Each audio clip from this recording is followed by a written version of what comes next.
날씨가 더운데 평안하셨습니까?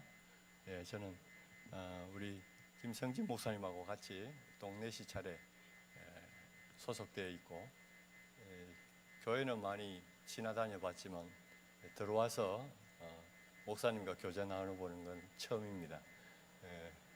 또 저를 교육위원회 헌신예배에 불러주셔서 말씀을 수종 들게 해주셔서 진심으로 감사드립니다. 교육위원회라고 하니까 다들 선생님이시지 않습니까? 그래서 선생님하고 어떤 관계가 있는 말씀을 나누는 것이 좋을까 고민을 하다가 성령 하나님께서 딱 기억이 나게 하셔서 오늘 본문의 말씀이 참 적절하겠다 그렇게 생각이 들어서 오늘 말씀으로 함께 생각해 보기로 했습니다. 오늘 우리가 읽은 이 본문의 말씀을 꼼꼼하게 읽지 않으면은 우리는 본문의 말씀에 성령 하나님의 의도와 조금 다르게 이해할 수 있는 소지가 굉장히 많습니다. 예수님의 동생이었던 야고보 사도가 성령 하나님의 감동으로 우리에게 남긴 이 야고보서 특별히 3장의 이 말씀을 우리는 말을 조심해야 된다라는 것으로 이해할 수 있는 오해의 소지가 있습니다. 왜냐하면 혀는 능히 길들일 사람이 없을 뿐만 아니라 쉬지 아니하는 악이요, 그 다음에 죽이는 독이 가득한 것이라는 이 지적이 우리로 하여금 그리스도인들은 말을 부드럽게 해야 되고 곱게 해야 되고, 그래서 또 다른 분들이 혹시 내 말을 듣고 상처를 받지 않을까 해서 경상도 말로 말을 게려서 해야 됩니다. 뿐만 아니라 모든 그리스도인들은 항상 부드럽고 온화하게 말하는 것이 좋다. 상대를 얕보는 말투와 정죄하는 말은 성숙하지 못한 그런 인격의 표현이기 때문입니다. 더욱이 분노가 섞인 말은 화평을 깨트리기도 합니다. 그러므로 성도들은 겸손하며 온유하게 말하려고 애를 써야 된다. 이렇게 오늘 본문을 이해하고 해석하는 것이 일반적입니다. 그러면서 뒷받침하는 성경 구절로 우리는 잠언 15장 1절을 들기도 합니다. 잠언 15장 1절에는 이런 말씀이 있습니다. 유순한 대답은 분노를 쉬게 하여도 과격한 말은 노를 격동하느니라, 이런 말씀이 있거든요. 하지만 방금 들으셨던 이런 해석과 이런 해석에 따른 적용 말씀이 오늘 이 3장 1절부터 8절까지를 기록해 하신 성령 하나님의 참된 의도일까 하는 고민으로 오늘 설교는 시작됩니다. 만약 오늘 읽은 이 본문 말씀이 제가 방금 여러분들에게 말씀드린 것처럼 그리스도인들은 다른 사람들의 마음을 상하지 않게 하기 위해서 말을 조심해야 된다라고 그렇게 이해하고 그것으로 설교를 듣고 우리가 그렇게 살아야겠다라고 마음을 먹는다면 오늘 말씀의 본문을 윤리적이고 도덕적인 교훈 정도로 이해하는 것이라고 저는 그렇게 생각을 합니다. 야고보서 3장을 이처럼 도덕적이고 윤리적인 교훈으로 이해하는 우를 범하는 주된 이유는 문맥을 놓쳤기 때문입니다. 그렇다면 문맥을 따라서 이 말씀을 한번 다시 보면 성령 하나님이 야고보 사도를 통해서 우리에게 전달하시고자 하시는 의도가 무엇인지를 쉽게 알 수가 있습니다. 먼저 1절을 한번 우리가 성경을 펴놓고 한번 보도록 하겠습니다. 내 형제들아, 너희는 선생된 우리가 더 큰 심판을 받을 줄 알고 선생이 많이 되지 말라, 그렇게 말씀하고 있습니다. 2절에서는 우리가 다 실수가 많다고 하면서 만약에 실수가 없다면 그는 온전한 사람일 것이다, 그렇게 말씀을 합니다. 다 맞는 말이죠. 3절과 5절에서는 말이라는 어떤 동물을 예를 들면서 그 말의 입에다가 재갈을 물리고 큰 배에 키를 예로 들면서 작은 것이 큰 것을 제어하는 결과가 어떤 것인가를 소개합니다.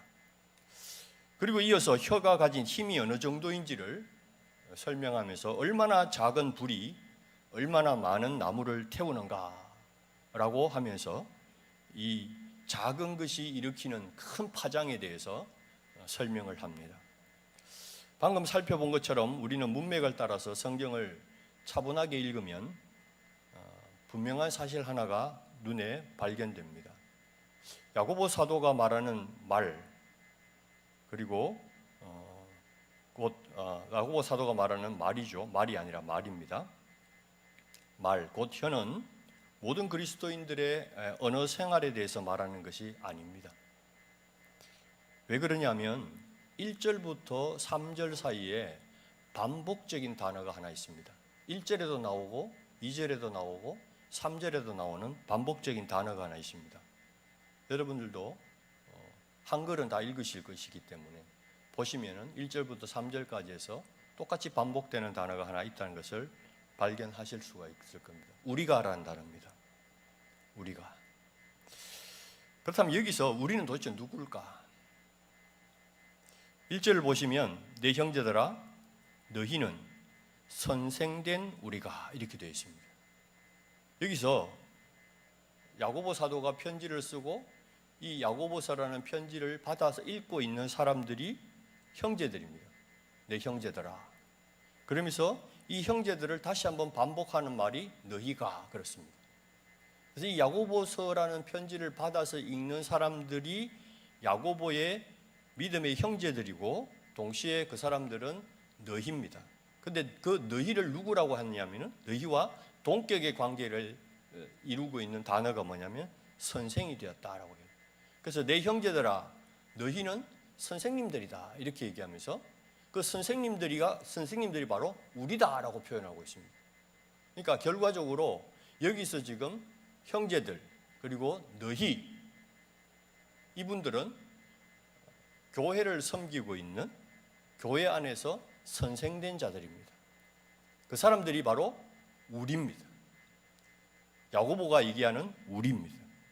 그래서 결과적으로 여기서 우리는 바로 선생님들입니다. 2절에서도 선생들인 우리가 다 실수가 많다고 그렇게 말을 하고 있습니다. 왜 선생님들이 실수가 많을까요? 선생님들은 주로 말을 하기 때문에 그렇습니다. 말 속에는 실수가 많게 마련입니다. 그러므로 말과 혀에 대해 당부하는 오늘의 말씀은 선생님들에게 주는 경고의 말씀입니다. 어찌 보면 모든 성도들이 받을 말씀이라고 2차적으로 우리가 적용할 수는 있겠지만 이 편지를 직접적으로 1차적으로 받는 사람들은 야고보의 형제된 자들 중에서 교회에서 말씀으로 가르치는 자들을 얘기합니다. 방금 봤듯이 선생님들과 이 말의 연결고리를 딱 분리시키는 순간 이 본문의 말씀은 아까 제가 말씀드렸던 윤리적이고 도덕적인 교훈의 해석으로 바뀌게 됩니다. 하지만 결국 선생들이 누구인지를 문맥을 통해서 알게 되면 이 말씀이 말, 곧 혀에 대해서 강조하는 바가 굉장히 크다는 것을 알게 됩니다. 자, 우리가 잘 아는 대로 그러면 선생이라는 단어는 사복음서에서 마태, 마가, 누가, 요한 사복음서에서 예수님을 부르는 가장 일반적인 호칭입니다. 예수님 보고 선생이여, 선생이여 이렇게 했습니다. 그리고 서신서에서는 보면 이 선생은 죄송합니다. 헬라어로 디다스칼로스라는 단어인데요. 이거는 교사라는 뜻입니다. 교사. 고린도전서 12장 29절에 보면은 다 사도이겠느냐, 다 선지자이겠느냐, 다 교사이겠느냐, 다 능력을 행하는 자이겠느냐라고 사도 바울이 은사를 설명할 때 이렇게 설명을 합니다. 그때 이때 보면 이때 다 교사이겠느냐라고 얘기할 때 이 교사가 바로 오늘 야고보서에 적힌 단어와 똑같은 단어입니다. 에베소서 4장 11절에도 보면 그가 어떤 사람은 사도로, 어떤 사람은 선지자로, 또 어떤 사람은 복음 전하는 자로, 어떤 사람은 목사와 교사로 삼으셨으니 라고 할 때 이때도 역시 교사입니다. 디모데후서 1장 11절에도 내가 이 복음을 위하여 선포자와 사도와 교사로 세우심을 입었노라 라고 그렇게 설명할 때 여기도 역시 교사라고 번역된 단어가 지금 이 야고보서에서 나오는 이 단어와 동일한 단어입니다. 그렇다면 성경에서 선생이라고 되어 있지만 그러나 이것은 방금 우리가 보았듯이 예수님에 대한 호칭일 뿐만 아니라 서신서에서 말씀을 맡은 교사들을 부르는 호칭입니다. 그렇기 때문에 야고보 사도가 말하는 선생들은 하나님의 말씀을 가르치는 말씀의 교사, 즉 말씀 사역자들입니다. 오늘날로 말하자면 1차적으로는 목회자들이 되겠죠. 그 다음에 두 번째는 오늘 교육위원회, 주일학교 교사들, 중고등부 교사들이 바로 여기에 해당됩니다. 목회자들이나 교사들의 혀를 통해서 나오는 말, 목회자들의 혀를 통해서 나오는 말, 교사들의 혀를 통해서 나오는 말이 뭘까요? 목사의 입에서 나온 말은 설교일 것이고 교사들의 입에서 나오는 말은 주일학생들과 중고등부 아이들에게 가르치는 하나님의 말씀입니다. 즉, 이 말씀 사역을 하는 것을 어디에 빗대어서 얘기를 하고 있냐면은 말의 입에 물리는 재갈과 같고 광풍에 밀려가는 배의 키와 같다라고 그렇게 설명을 하고 있습니다. 지금과 달리 1세기에서 가장 빠른 교통수단은 말이었습니다. 빨리 달리는 이 말을 타고 있는 사람의 뜻에 따라서 자기가 원하는 방향으로, 자기가 원하는 속도로 가게 만들 수 있는 방법이 바로 말의 입에 물린 재갈입니다. 이 재갈이야말로 이 빠른 교통수단인 말을, 그리고 사람보다 수십 배나 힘이 센 말을 잘 제어하고 그래서 주인이 원하는 방향, 주인이 원하는 속도로 갈 수 있게 만드는 방법이 바로 이 말의 입에 물린 재갈입니다. 만약에 말의 입에 재갈을 물리지 않으면 말은 주인이 원하는 방향으로 가는 것이 아니라 말이 가고 싶은 방향으로 갈 것입니다. 그렇기 때문에 말의 재갈은 주인의 뜻대로 움직이게 하는 가장 정확하고 확실한 수단입니다. 곧 주인이 원하는 방향으로 가게 만드는 수단입니다. 그런데 이 말의 예를 들어서 교사의 입에 그리고 목사의 입에 하나님이 재갈을 물리셨다는 것은 하나님, 주인이신 하나님이 원하는 방향으로 목사의 혀를 그리고 교사들의 혀를 사용하게 하셔서 하나님이 의도하신 방향으로 성도들을, 교회를 그리고 주일학교를 이끌어 가라고 하시는 말씀 아닐까요? 배의 키는 어떻습니까? 배의 키도 마찬가지입니다. 기본적으로는 말의 입에 물린 재갈과 같은 기능을 합니다마는 오늘 말씀을 자세히 읽어보면 강조점이 조금 다릅니다. 오늘 말씀 속에서 배는 지금 넓은 바다에서 광풍에 밀려간다라고 그렇게 야고보가 표현하고 있습니다. 이 광풍 때문에 배는 지금 파선의 위험에 처해 있습니다. 만약 배에 키가 없다면 배는 광풍에 밀려서 암초에 부딪혀서 부셔져서 타고 있던 사람들과 재산을 다 잃을 수도 있습니다. 부셔져서 배가 파손되지는 않는다 할지라도 바람이 부는 방향으로, 배의 선장이 원하는 방향이 아니라 바람이 부는 방향으로 배가 갈 수밖에 없는 처지에 놓여 있는 것을 지금 야고보는 표현하고 있습니다. 그런데 배에 키가 있기 때문에 아무리 바람이 불어도 선장이 자기가 가고자 하는 방향으로 키를 놓고 그 바람을 이용하면 결국은 선장이 원하는 곳으로 배를 이끌어 갈 수 있다. 즉, 이 키는 어찌 보면 타고 있는 사람들과 재산에 손해를 끼칠 수 있는 것에 안전을 담보할 수 있는 안전장치로서의 키를 지금 설명하고 있습니다. 그럼 말의 입에 물린 재갈과 배의 키는 두 가지 기능을 하는 겁니다. 하나는 주인이 원하는 방향으로 가게 만드는 것이고, 또 하나는 주인이 원하는 방향으로 갈 뿐만 아니라 주인이 원하는 방식으로 안전을 담보할 수 있는 수단이 된다.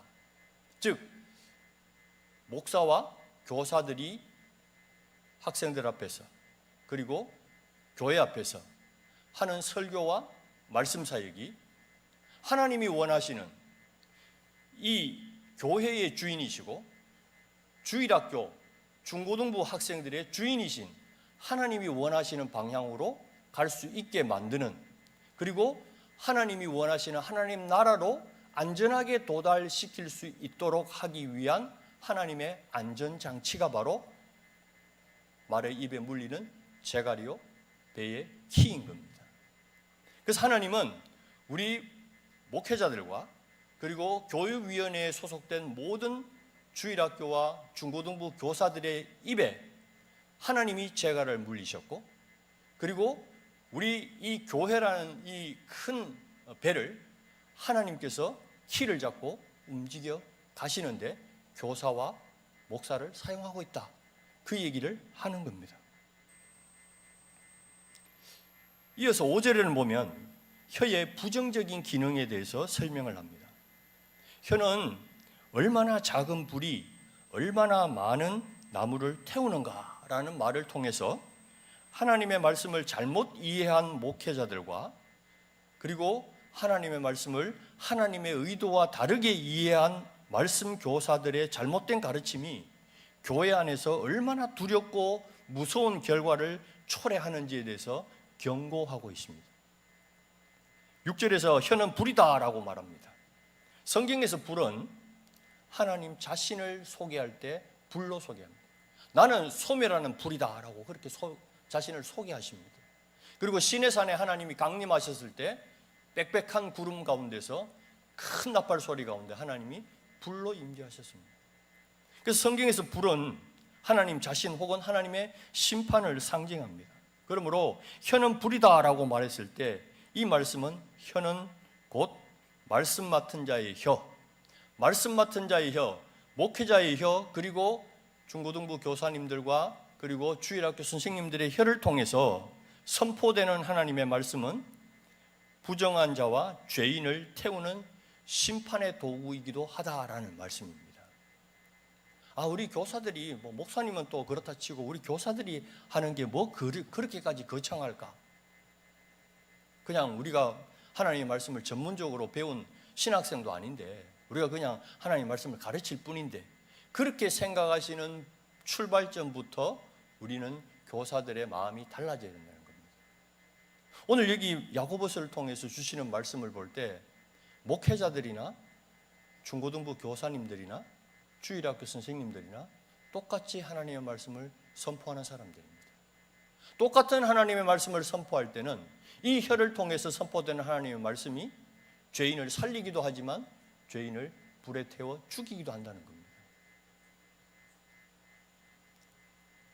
그러니 말씀 맡은 자의 혀, 이 말씀 맡은 자의 혀는 말의 입에 매기는 재갈이나 배의 키처럼 하나님 나라로 바르게 그리고 안전하게 인도하는 어떤 순기능도 있고, 교회 안에 있는 부정한 자와 교회 안에 있는 죄인들을 심판하는 역기능도 동시에 수행합니다.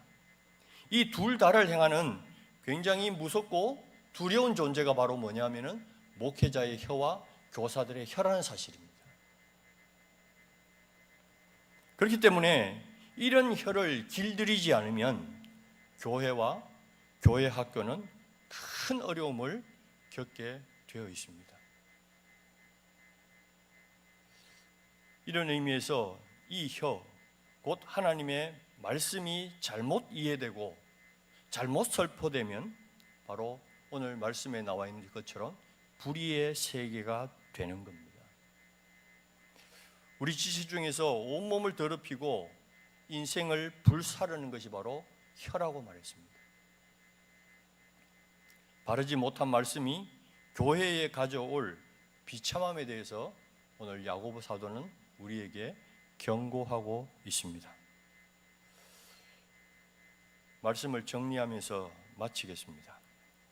선생들, 곧 말씀을 맡은 자, 오늘날 목회자들과 교회학교 교사들의 그 말, 곧 혀는 바른 말씀의 선포를 의미합니다. 여러분, 우리 흔히 하는 말로 교사로 임명받았다, 성가대원으로 임명을 받았다, 직분을 받았다, 그러면은 직분을 받고 난 다음에 그 축하 악수를 하면서 다들 뭐라고 얘기합니까? 열심히 합시다. 우리 열심히 합시다. 열심히 있는 일꾼이 됩시다. 다들 그렇게 얘기하지 않습니까? 여러분도 많이 들으셨겠지만 잘못된 열심은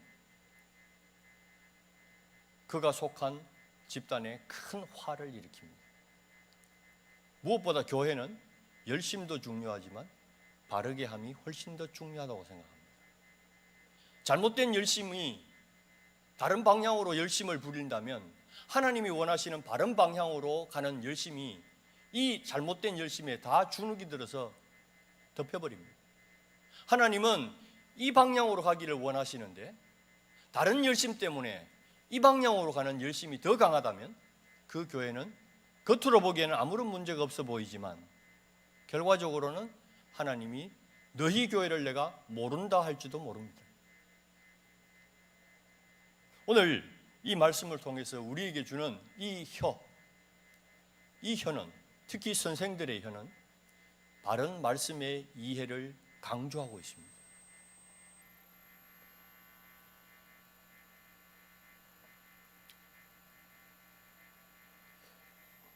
오늘 말씀을 들으시면서 나는 정말로 내게 맡겨주신 주일학생들, 내게 맡겨주신 중고등부, 그리고 내게 맡겨주신 청년부에게 하나님이 원하시는 말씀을 전하고 있는가 한번 생각해 보셔야 됩니다.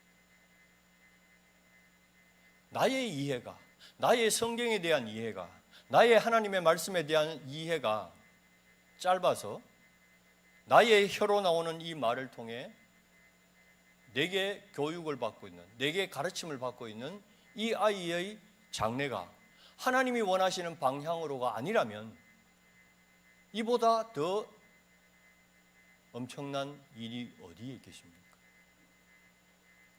그래서 사실 목사와 교사는 굉장히 무거운 직분입니다. 교회 안에서 직분자를 세울 때 우리는 교사로 세움 받을 때 기분이 좋아할 때도 있습니다. 그리고 내가 교사에서 배제됐을 때 또 왜 나 같은 사람이 교사가 안 됐는가 마음에 섭섭함이 있을 수 있습니다. 그런데 잘 생각해 보시면 선생이 많이 되지 말라. 오늘 읽었던 3장 1절에 그래 되어 있지 않습니까?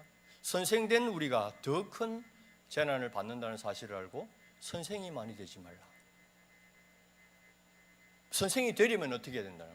반대로 얘기하자면 선생이 되려면 그만큼 무거운 책임감이 있다는 사실을 기억하고 선생님들은 아이들을 가르치기 위해서 열심히 공부하셔야 됩니다. 말씀을 공부하셔야 됩니다. 목사만 설교 준비하는 것이 아니라 교사 선생님들도 내일 내가 가르칠 아이들에게 내가 무엇을 전할 것인가 기도하면서 공부하셔야 됩니다. 공부하지 않는 가운데 내가 말씀을 전했을 때 그 말씀이 온 교회를 불사르는 불이 될 수도 있다는 사실을 기억하시고 이 교사의 직분이 얼마나 무겁고 두려운 것인가 하는 것을 다시 한번 새기는 오늘의 말씀이 되기를 주의 이름으로 축복합니다. 기도하겠습니다. 참 좋으신 하나님 아버지, 오늘도 이 야고보를 통해서 우리에게 주시는 말씀 참 무겁게 우리가 받아들이게 하시고 선생된 우리의 혀를 통하여 교회를 살리기도 하고 교회를 죽이기도 한다는 사실을 깨닫게 하시니 감사합니다. 우리가 이 직분을 얼마나 무거운 마음으로 그리고 두려운 마음으로 수행하고 있는지를 돌아보게 하시고 우리가 많이 공부하고 엎드려서 하나님께 기도하고 성령 하나님의 지혜를 받아서 내게 맡겨준 다음 세대들에게 하나님의 말씀을 전하는 자들 되게 하여 주옵소서. 바르게 전하고 그래서 하나님이 기뻐하시는 우리 동산교회 되게 하심으로 이 세대 가운데 지금 자녀들이 없어서 주일학교가 없다고 하는 이 세대 가운데서도 하나님 동산교회 주일학교, 동산교회 중고등부, 동산교회 대학 청년부를 통해서 하나님의 일꾼들이 많이 배출되는 놀라운 은혜가 있는 이 교회 되게 하여 주옵소서. 수고하시는 모든 교사들에게 주께서 위로와 복을 허락하시되 구원의 복을 허락해 주옵소서. 예수 그리스도 이름으로 기도드립니다. 아멘.